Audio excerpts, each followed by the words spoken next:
Okay, here's a piece of oak that had been rotted, split and rotted. I'm going to put my spur drive right in this hole here. I drilled that out at 1 1/4. The size of the spur is about 1. Then I'm going to put the live center over here and turn a oblong bowl. We'll see how it goes. Okay, here's that oak log that's got the big split. You can't really see it from that angle, but in any case, you can see it has a crotch here, and it's got a pretty good sized split, sticks way in. You can maybe tell because this is so far embedded, the spur drive. So my live center here, this is going to be the bottom, this will be the top. I'm going to make an oblong bowl because it's like 3 1/2, 4 inches wide this way and 14 inches this way. So it'll be odd shaped. But there should be some interesting features. There's a wrinkle right here, so that might do something interesting if I don't cut it all the way. There's the crotch here, and then there's the split that you can kind of see there. Okay.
Okay, I've turned this around.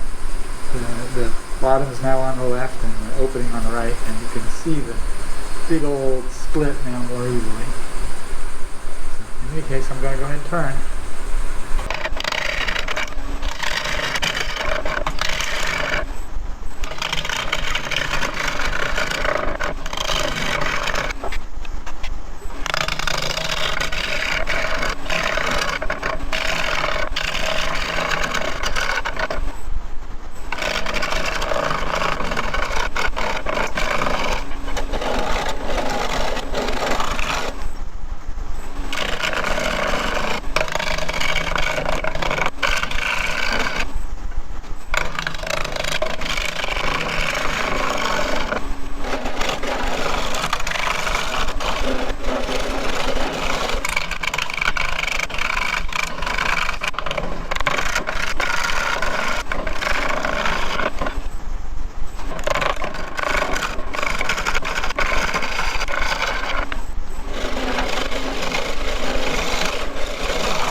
Okay, here is a filler. I'm working on this rosewood bowl. It's taken me a lot of time, and this is a filler just to get me a thing done. I've been struggling with my big bowl, trying to decide whether I want to use a coring system or not. But in any case, this is oak, red oak probably, because it looks pretty red. It's just a flat bowl, oblong obviously. It's about 9 inches long and 3.5 inches wide. It's a nice little bowl. I found a piece of wood that was split and started to deteriorate. You can see the dark wood exposed where the crack had been exposed to the environment, and the heartwood looks fine. It's just where that split is, and that split ran obviously the full length of the branch.